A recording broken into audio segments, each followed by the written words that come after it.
usually are, and we will also have the presentation available beforehand.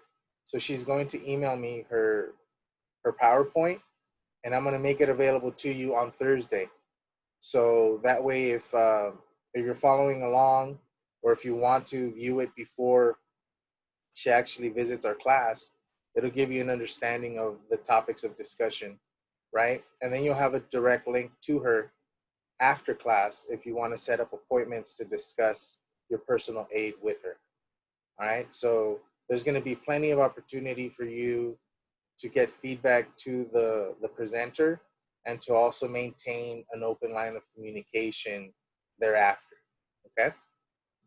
So right now, um, I'm just setting up the breakout rooms, and you are going to go into it. I'll have the question as well for you. Let me show it to you in the share screen first before I send you off into your groups. I think this is it. Yes. Okay, so right here, I wanted to show you um, what is financial aid? Who can apply for the FAFSA, right? So what is financial aid? When we talk about financial aid, there's an idea of what that means, right? Is it free money? Is it money you have to pay back? What is that called? So just basic stuff.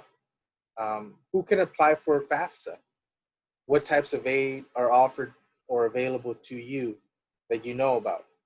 And are you currently looking for scholarships? So this is just to help guide you along and get the discussion going. But I'm going to go ahead and put it into the chat forum. That way we can have it all available to us. Okay? All righty. So give me one quick second while I give our breakout rooms again. Okay, right here I have Jessica, Matt. Okay.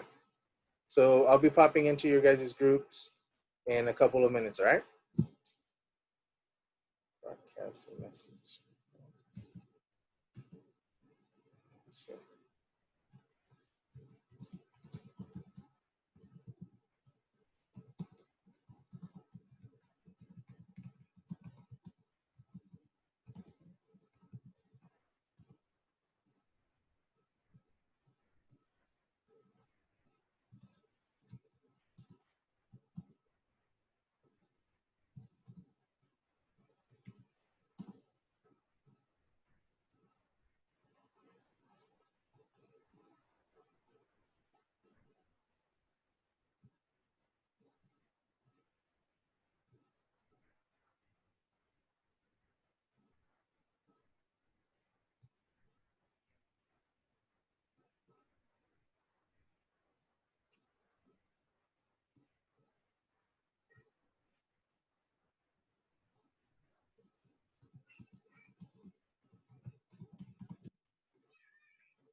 Yeah, so I mean, there's different programs for financial aid, right? So the loans that you take out, if you are taking out loans, some of them you don't have to pay back because they're grants that are given to you. Some of them, if there are loans, you do have to pay them back eventually, right? So there's different ones called subsidized and unsubsidized ones where they don't collect interest while you're in school, and then some that do, right? Yeah, anything else that we might know about financial aid? I, if I'm remembering correctly, it's free for everyone to sign up or like apply. I think that was like the major part of that I liked about it. Yeah, definitely. And what's cool about you'll learn a lot about financial aid on Thursday because the representative who's coming to talk about it is very detailed in her PowerPoints and kind of giving you like little bits, little tidbits of like hints and things to do for that. But what's something that's really cool is that once you kind of apply for financial aid, it puts you into a lot of other programs and opportunities, right, that are tied to financial aid that you might be able to access. So that's cool as well. So like different grants for food, right? They could pay for your groceries, and they'll talk a little bit about that on Thursday. But it's cool because you kind of widen your net on what you can apply for and different opportunities that might help you financially, right? One important bit is, as you mentioned, Ashley, it's free. The free application for federal student aid. There is a former UCSB financial aid director who created his own website, which is FAFSA.com. And people will mistake the two, right? Because it's very easy, it's similar in name, and they'll charge you. I believe the last time I checked, it was like $40 to fill out your Wow. application. And for some people, might be they might be able to afford that. They might be interested in it, but I think the general understanding for most of our student population, and I think that it's in the 80 to 90% range of most of our undergraduate students being in a need-based aid category, which means that you're eligible for grants and free monies, right? As well as subsidized loans in greater amount than the unsubsidized, as well as work study, right? So um, for the greater portion of our financial aid recipients, right, they're need-based students. What does that mean, right? And this is where the second question is kind of tricky, like who qualifies for financial aid? Everybody does. But in our minds, think of it. In our minds, do we think that everybody needs financial aid? No, we could think that there's a few people out there that have probably some form of generational wealth or some kind of savings or ability to pay from it from pocket or from family assistance. And that in our minds, we're like, hey, they're set. They don't need financial aid. An interesting thing I learned while working in the financial aid office was that people with money don't want to spend their money. So they'll have their kids rack up student loans, and whatever they end up taking out is all student loans because they don't qualify for work study, they don't qualify for grants. So they apply and they're offered all loans, and they go from there. And it's kind of their way of making them fund themselves through college, right? And it's just an interesting mentality. So when we think of people that qualify for financial aid, there's different financial aids to qualify for, right? So if you're need based, where your family contribution is very low in an estimated form, then you're going to receive grants and work study offered to you. If your parents can pay for it and there's a high family contribution that's been estimated, then they're just going to offer you the majority in loans, right? And they'll discuss the specific loans, the private, the parent loans, and what that means on Thursday. But just so you understand, that everybody qualifies for it. So when we're having a at-large discussion on financial aid, funding higher education, we're talking about everybody, right? Because even the people that can afford to take out loans, which is interesting, right? Just food for thought. those of us that are on a need-based aid plan are very hesitant to take out loans and get into debt versus other folks that's just a natural, seamless option for them, right? And so financial aid is available for both groups of people. And sometimes it's a misunderstanding that people have that, oh, you know, certain people don't qualify. You qualify, it's just what you qualify for, right? So if your situation changes, and let's say you're one of the students that can afford to pay for your stuff right now, well, let's say things change, right? The pandemic has hit, work is changing, finances coming in change. As long as you're communicating with the financial aid office, they'll continually update your financial aid package. So you might go from all loans to some grants and some loans if your financial situation changes, which is also something to kind of add to that conversation of who qualifies for aid, because sometimes you might disqualify yourself early on.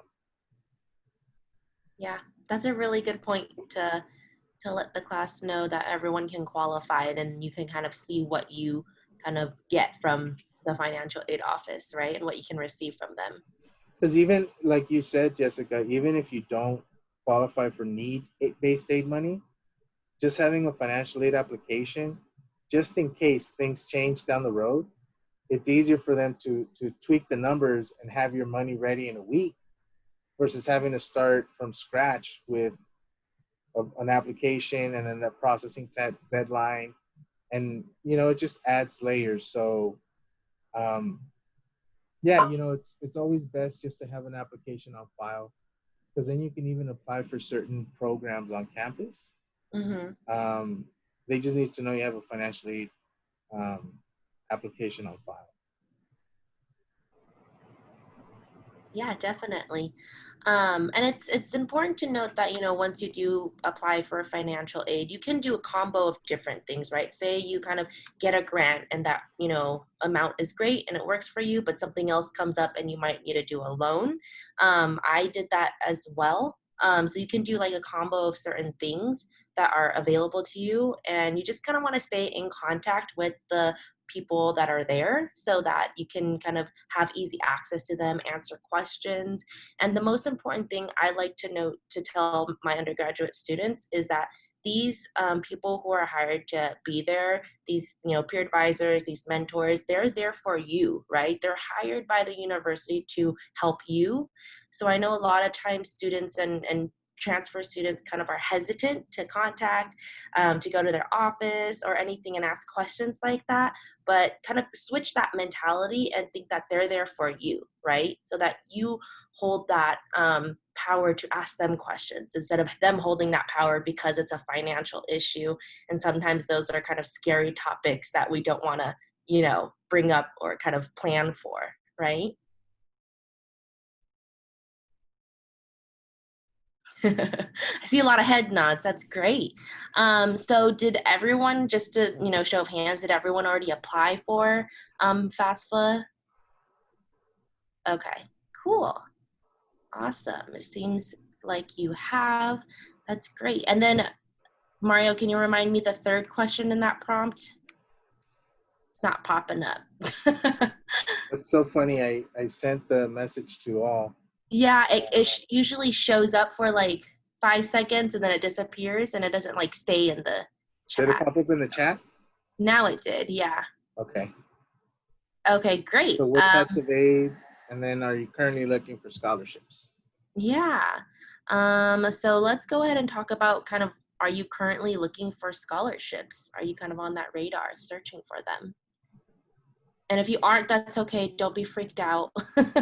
I'll let y'all finish this part of the discussion.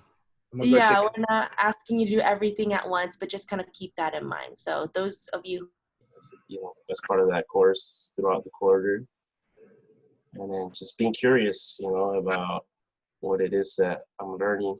And yeah, I mean, I think it can be scary just going to office hours and stuff, and a little awkward, but you know, it's you know, you can learn more too, especially if that faculty's responsive, you know, to your, you know, your interests.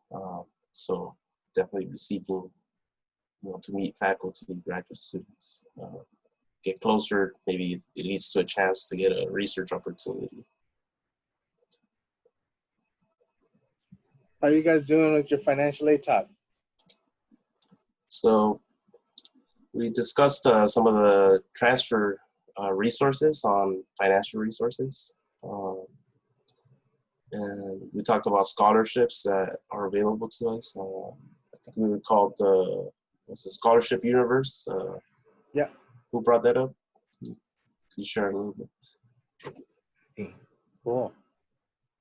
And our guest speaker is gonna touch on Scholarship Universe and talk to the class about that on Thursday. So it's great that you know about it too, because hopefully it'll give you a little bit deeper of an understanding as to like what you can do with the resources available through the platform. Right. So did y'all figure out who qualifies and can apply for financial aid? It's a bit of a trick question. Yeah, I guess Can part of it. everybody? Yeah, I think it was like based on FAFSA or something, right?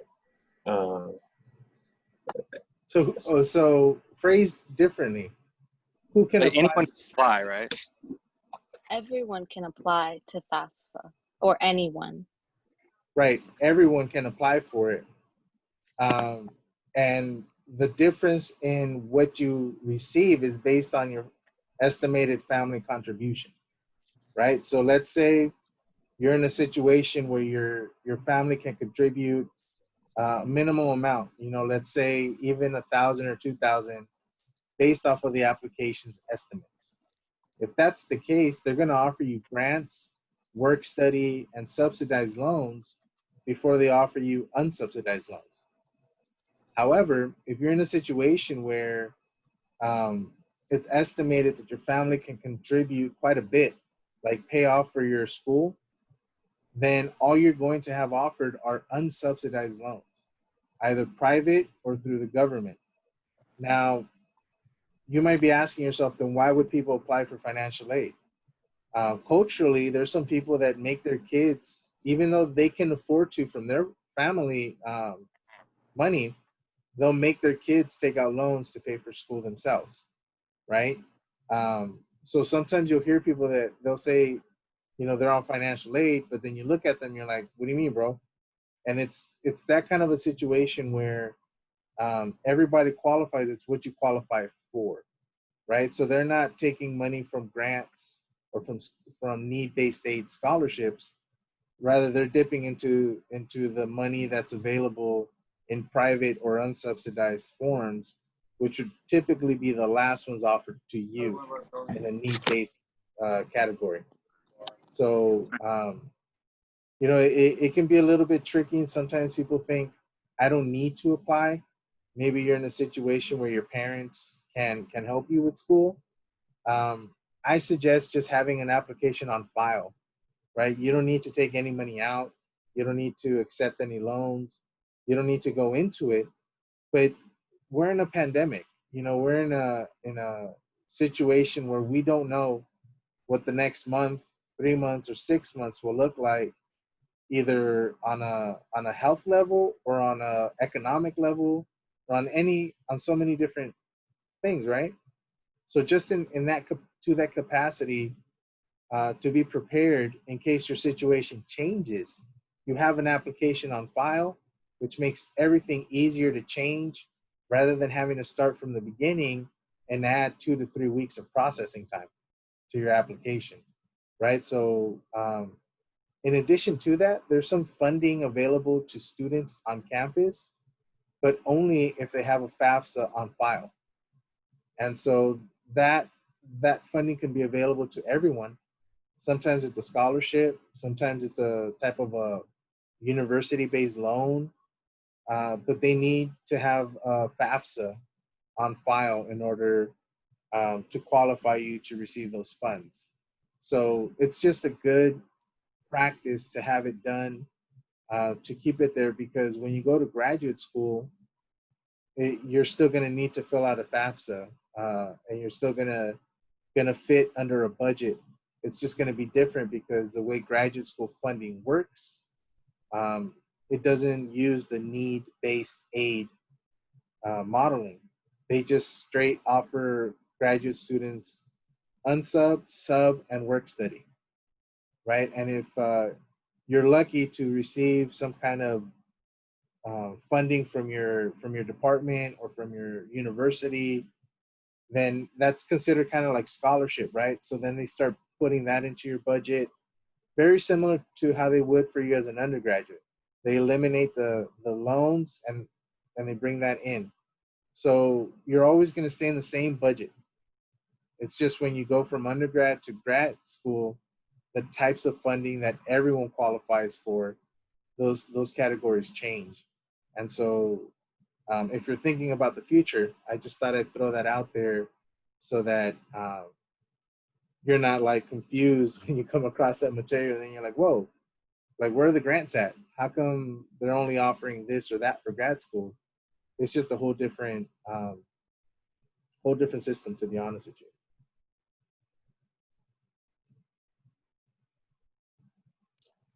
Yeah, something that's cool about FAFSA is that now they, they started implementing the whole, you can submit your previous year's like information, financial information, versus having to do it like, a year after. Kind of, it's more complicated, so that's cool.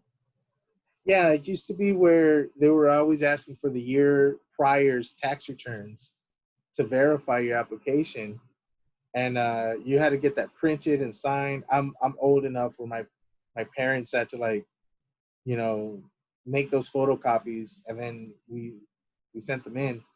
But now you can do it digitally. It just it transfers everything over, so it's much more streamlined, right? And then because it's the FAFSA, that that will offer you certain funding, right, if you're a resident or a citizen. But they've also extended different programs, right, to our dreamers. And so we have funding available institutionally and through the state that offers funding assistance to our Dream Scholar students too. So, to add another kind of component to that, who qualifies for financial aid, right?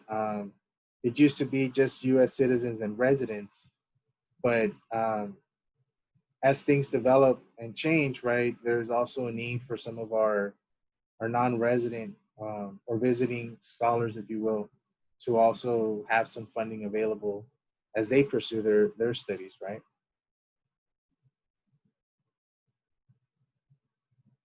All right, so you also talked about scholarships, right?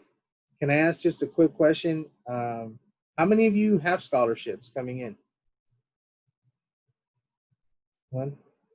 There's a couple of you that don't have your screens on, which is cool, but I was just trying to get a general idea. One of the things to know is if there's a scholarship that pops up during the year and you apply for it, if it's from the university, sometimes it won't affect your FAFSA funding.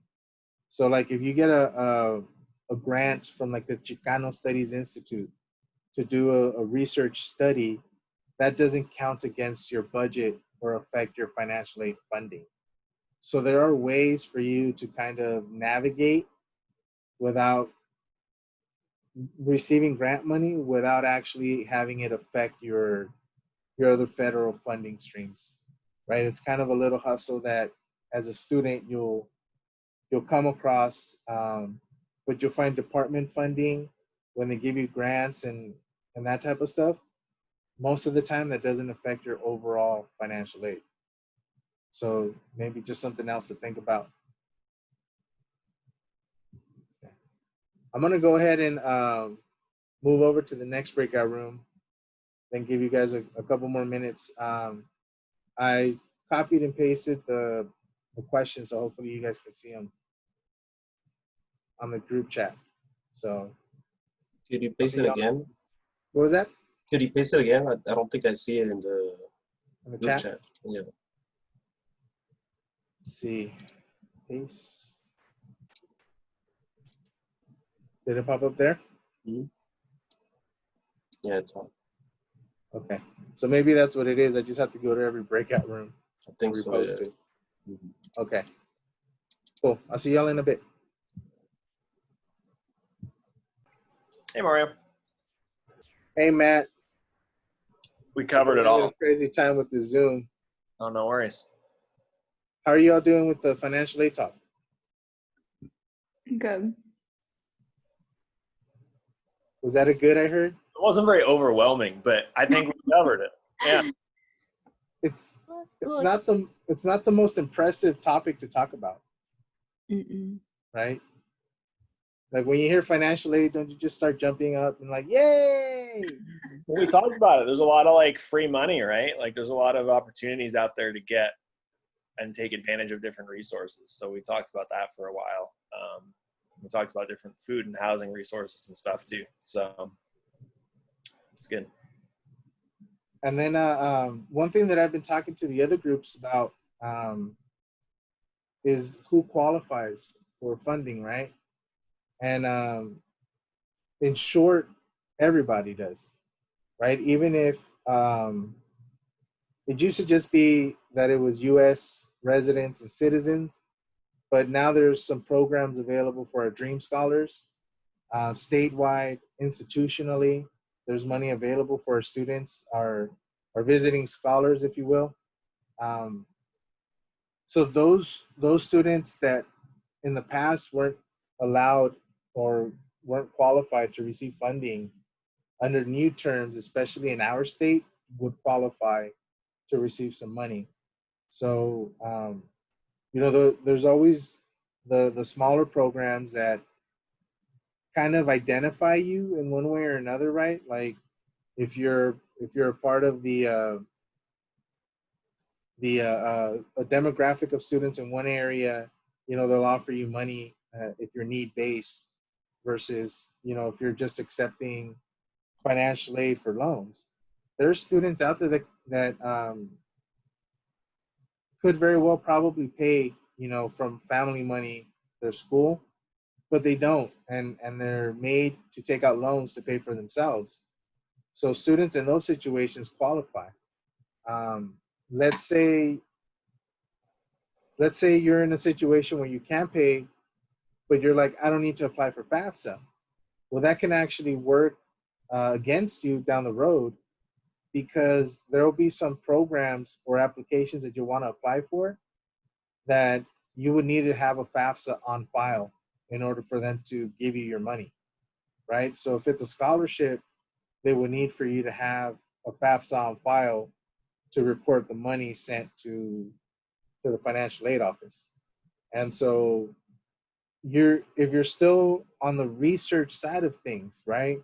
Trying to find scholarships, trying to find funding to allow you to conduct research, this is where that comes in, right? Where you'll need to have a FAFSA on file in order to receive the money.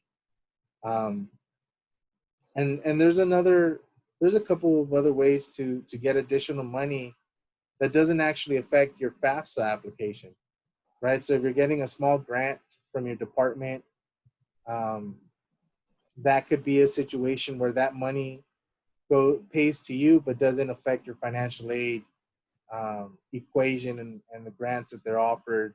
It doesn't reduce any of that money. It's just kind of in addition to that.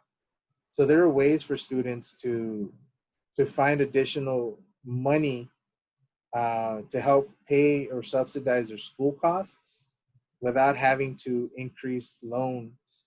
You know, there's just a variety of opportunities. And Thursday, our guest speaker is gonna present a bunch of different avenues, from scholarships to CalFresh, right, to different resources in the community. We talked a little bit about CalFresh too. Cool.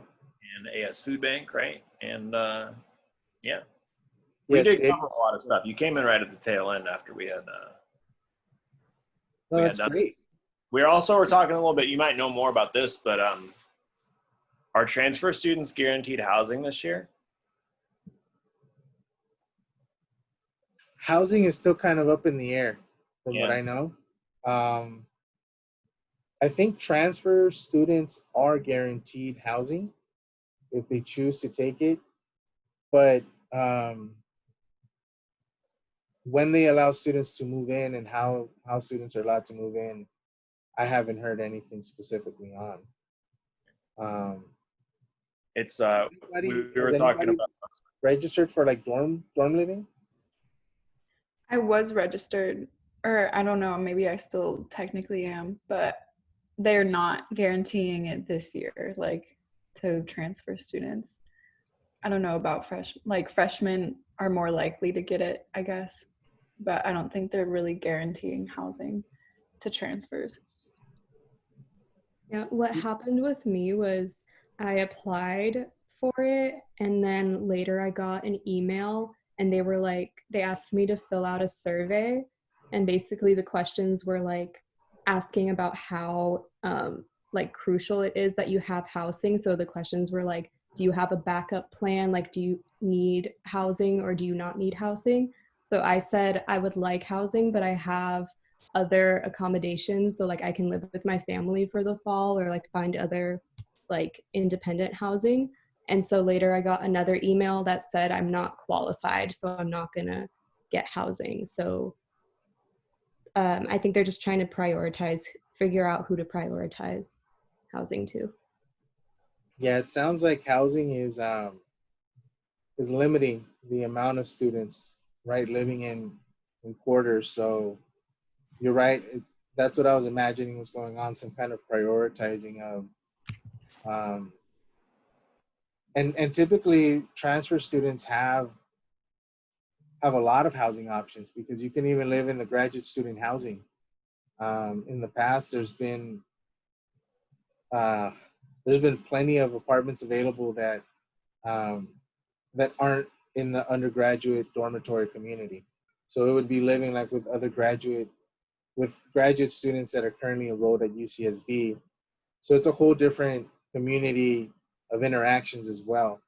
So I'm hoping that for the students that need it, they find a way of providing you with some kind of housing resource because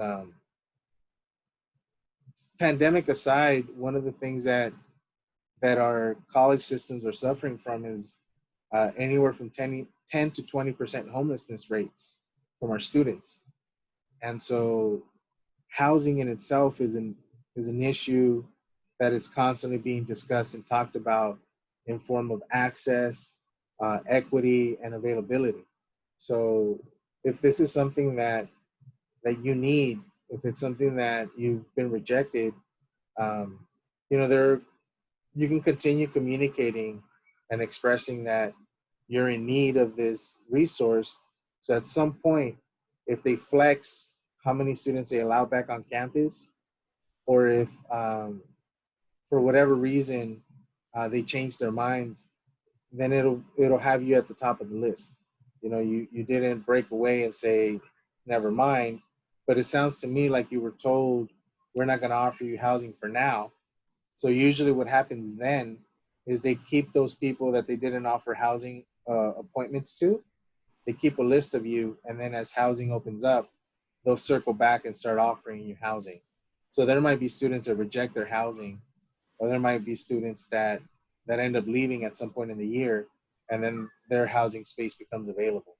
So it might not be now, but I've seen it happen winter and spring as well. So stay in constant communication is my advice. There's a couple of questions here too. Jocelyn wanted to know if there's anyone who can help her understand her award letter. Yes. So the Office of Financial Aid has advisors that are available. That if you go through the My Aid status, I believe you can make an appointment with someone, and they'll give you a call back. But I'm actually getting our presenter's information, and she told us in the last class that Ed 117 students can email her directly. So if you have any questions regarding your specific aid, Melissa Orozco, our presenter for Thursday, would be your contact. So she volunteered that last class, and I think that it would be good for you to establish some kind of communication with the financial aid office. And then Alyssa asks, are there any ways to go about looking for private scholarships that you would recommend?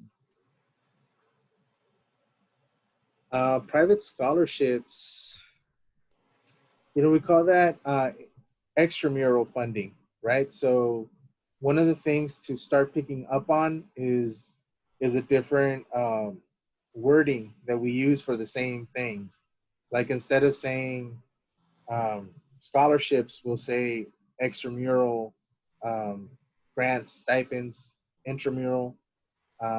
So if you just do a search on like extramural scholarships, that could open up the types of monies that you see in the search.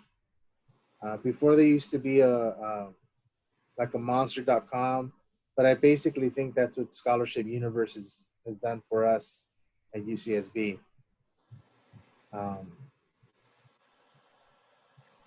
Yeah, we do a pretty good job of advertising money from the university as well as outside. Like that's part of the professional development they try to provide research students, is understanding that research funding is also crucial to promoting research. So, as an undergrad, you can qualify for small grants or large grants. It just depends on the department, or whether it's inside of UCSB or outside. But all, that money is intramural or extramural funding. And you can find a host of different search portals once you type that into Google. Cool. That was, yeah, most of it. That's it, I think. Yes. The billing office. So sometimes the confusion that I just read from the chat about the billing office and why sometimes students go there, right? Because that's where you get your money cut from, right? So if you have extra money after tuition and other expenses come in, then you'll receive a refund either in an electronic deposit, direct deposit, or in a check. And the university sends that out to you from our BARC office, the Billing and Accounts Receivable. But the people that handle the money that goes through BARC is the financial aid office. And so they're in constant communication. They even communicate with the office of the registrar. It's like a little triangle of data that they send along between BARC, registrar, and Office of Financial Aid. So every couple of days, they're checking the amount of units you're registered in to see if you still qualify for the aid that they originally planned or that they might have already given you. It's one of the things that Melissa will touch upon on Thursday is about census date enrollment, right? And so let's say you're enrolled in 12 units, and then you need to drop a class because it's just too much, right? Like you've taken on too many responsibilities, if you will, or whatever, you need to drop a class. If you drop the class before the census deadline, you can actually get billed back part of the financial aid that they sent you already. So if you received a refund check, that refund check is based on the fact that you're a full-time enrolled student. Once you drop below full-time, they're going to start asking for that percentage back. So if you drop one class or two classes, it could be anywhere from a quarter of your aid to half of your aid, or all of your aid if you just drop everything, right? So you have to kind of be careful and strategic about when and if you need to drop a class, right? Because otherwise you could be left with a bill, for maybe not having waited a week longer to drop the class. But it's something that Melissa touches on of importance as well. I actually had a question. This is probably not going to be as relatable as right now as maybe in the future, but if you're interested in like study abroad, does that also reflect on your financial aid? I know it says that some programs, the financial aid follows you to wherever you decide to study. So I'm not sure if that is reflected on your financial aid, like in the future when studying abroad is available again. So once you apply for study abroad, once you're and you go through the process, if you're accepted, once you're accepted for study abroad, um, there's a couple ways of handling it. Some students are able to use maybe some of the leftover loans that they had from their original award letter, and then they just request that to pay out, and they use that for study abroad.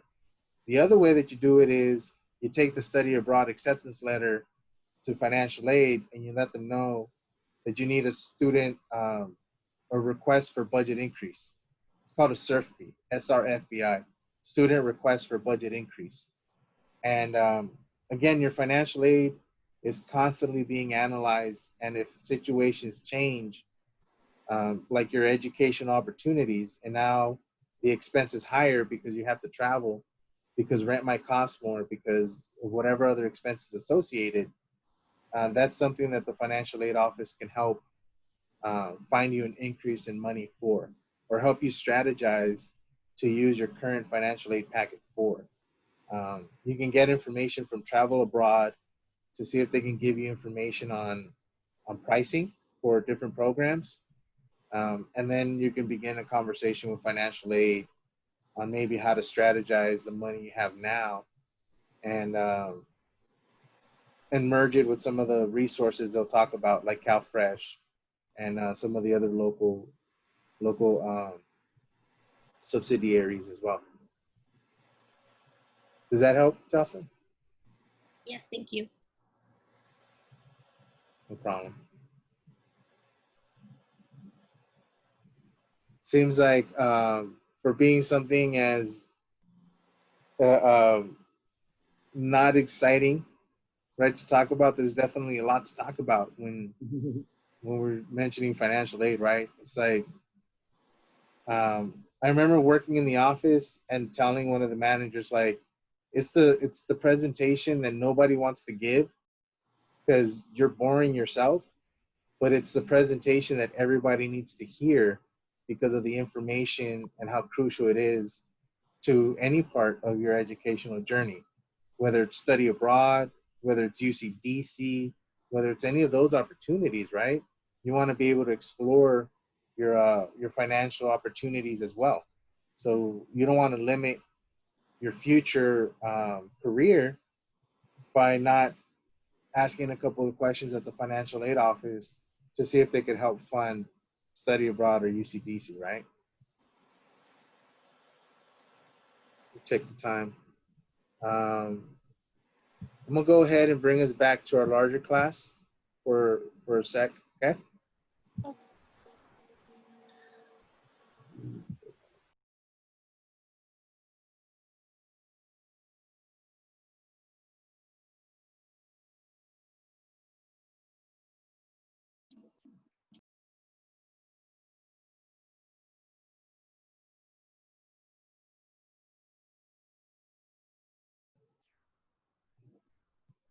Y'all seem excited from that conversation, financial aid.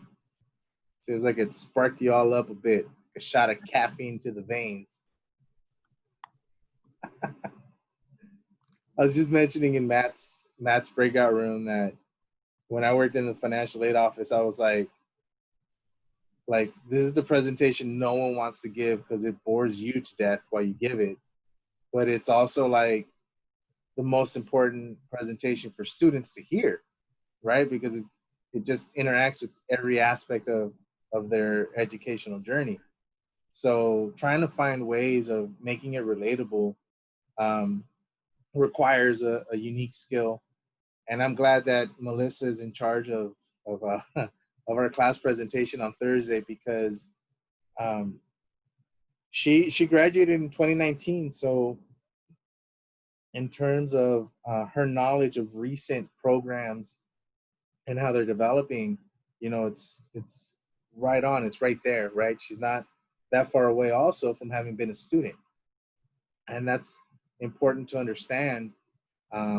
Sometimes because as an advisor, right, they might have a more conservative mentality and say, hey, why are you spending so much money on rent? We've estimated this amount. We tend to have people on staff that are really open to students' needs, but the part that's relatable to students is kind of what makes your experience less stressful, right? So as you're trying to navigate your conversation, you won't have to explain as much because most of the workers have already been through the process themselves, right? So think of it as kind of a teaching assistant, right? When you meet the front line of our department staff, right? They're the people that are going to introduce you into the new culture.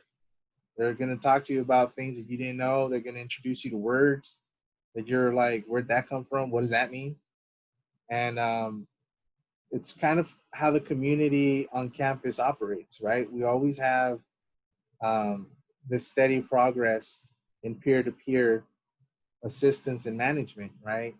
And you have graduate students that are there to serve as your teaching team.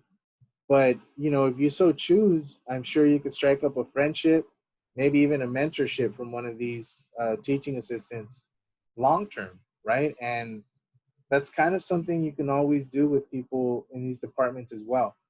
I'm presenting them to you as a means for you to understand the resources, services, and put a face to the departments. But you could also become one of those faces, just as we mentioned with EOP, right? And so somebody in the last class, I believe, asked about work study and how often that gets offered. And work study is something that's constantly revolving. So if you go to Handshake, which is the platform where work study is offered to now at UCSB, that's where you can see the job announcements. There'll be a change of job opportunities throughout the year, right? The example I gave was financial aid usually hires at the beginning of the school year, or right around October, mid-October-ish.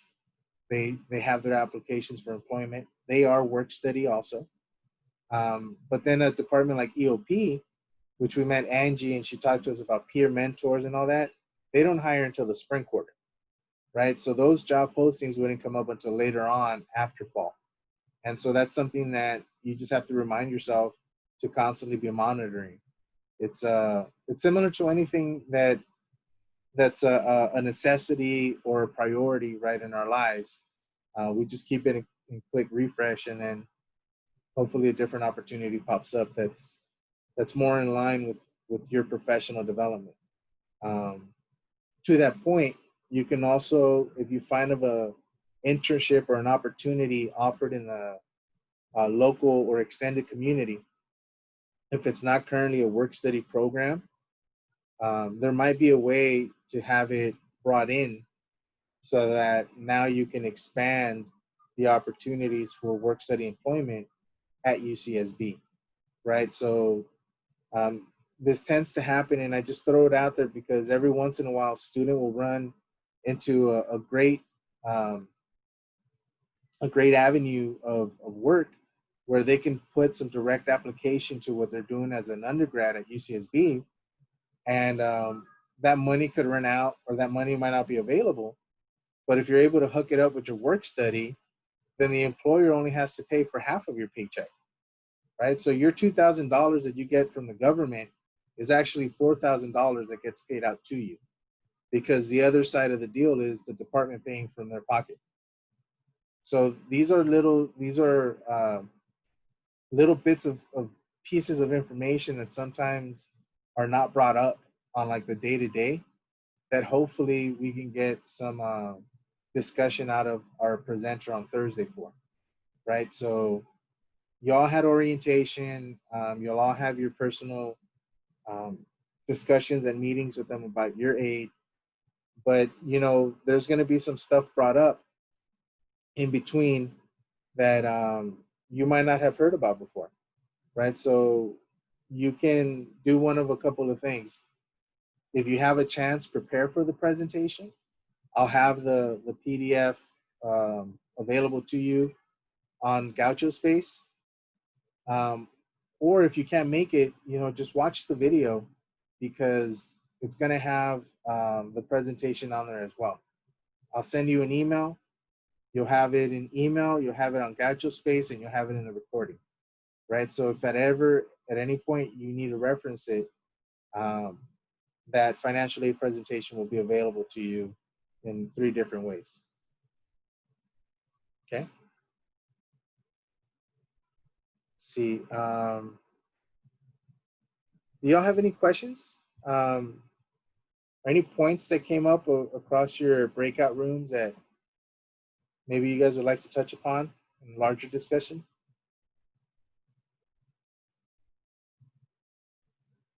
No. There's a lot of information to go through, right? And even as they've mentioned, I've got to tell you this, and this wasn't the Office of Financial Aid, but I had a couple of departments push back and say, look, we're meeting your students at orientation. They're going to get tired of us. And I'm like, no, you're meeting 200 students at an orientation Zoom meeting, and it doesn't feel as intimate for students to actually make themselves be heard. Point 1. Point 2 is, the more that you repeat or you hear something, right, the more secondhand or nature it'll come to you. And later on, you've added something else to your tool belt, to your toolbox, right? And so my point is that sometimes we make great efforts, and even in those great efforts, we can have some of our students slip through the cracks, right? And this stems from my background in my research, right, where kids can fall through cracks, if you will. That's one thing that I don't want to happen with students in financial aid, especially because it tends to be the make or break for students, right? Whether or not you attend a school depends on the financial aid package you're given. What kind of funding opportunities does the school offer? All those things are part of your decision making.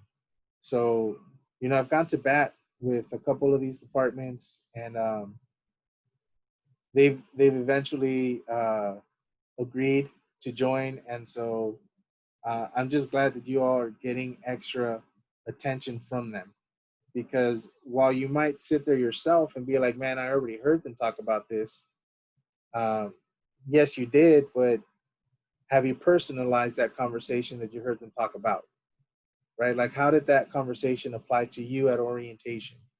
Did you have a question that you walked away from and you're like, oh, now I can bring it up, right? That's what these moments are meant for when we have guest presenters. So hopefully today's discussion kind of helped you out with formulating some kind of a thought process for Thursday, right? Thursday, we'll have the guest presenter. And next week, if you all want to continue the discussion about financial aid, we can do that on Tuesday as well. This class is intended to meet your needs in that way. So again, don't feel limited to that discussion on that day. You can always bring it up at a different point in time. Okay. All righty. So do we have any other questions regarding this discussion? No? No No, problem.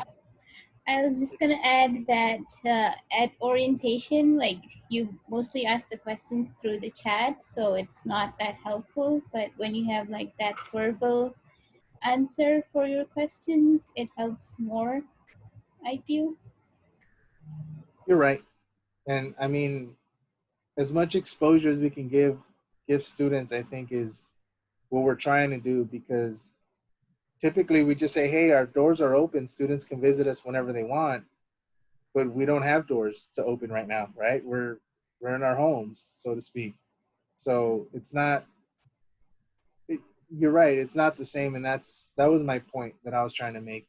Even this class, the last session I had this same class, and I taught 6 students, right? So going from 6 to like 50 or 60 in this class and the same in another class, it changes the types of communication available between myself and my students.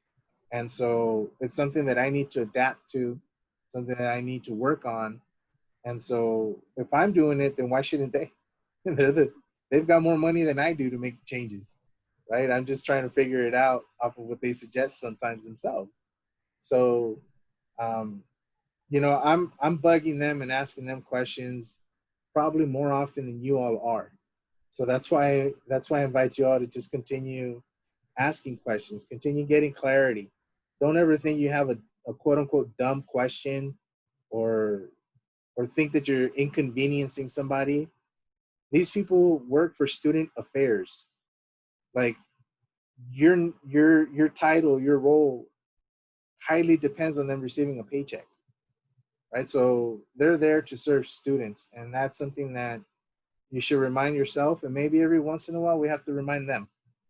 But we're lucky that we have good quality presenters and staff that meet with you through our class. Those are the people I want you to connect to. Those are the folks that I know will make things a little easier for you to bridge as you transition from transfer to UCSB and from in-person to distance learning as well, right?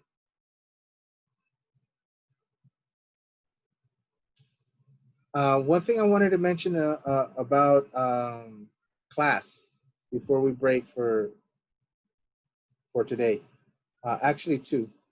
If you haven't submitted your journal, if you're late in submission, you can go ahead and send it to your TA.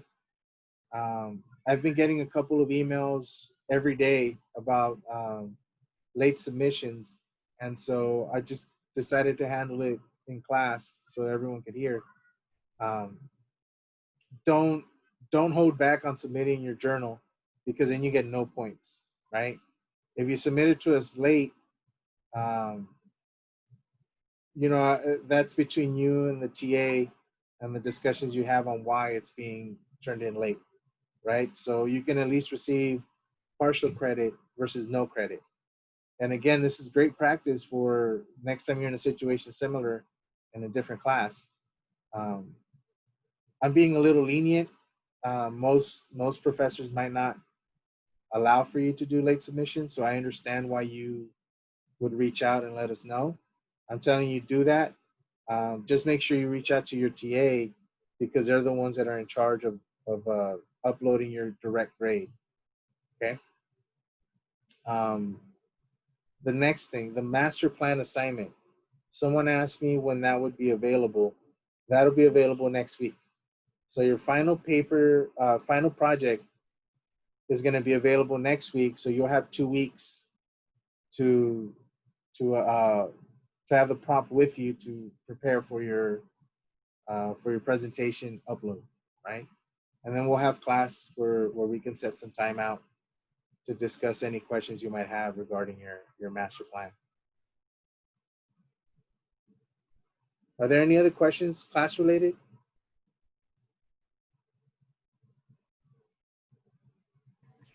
No? Yes, Professor. Yes, Rena. May I ask you talk to you at the end? Yes. Thank please. You can say. Cool. Well, if we don't have any other questions, then we'll go ahead and break for today. And then we'll regroup on Thursday with our guest presenter from the Office of Financial Aid. All righty. Y'all have a great afternoon. It's good seeing you. Thank Be you. safe. No Thank problem. you. Thank you. Thank you. Bye. Thank you.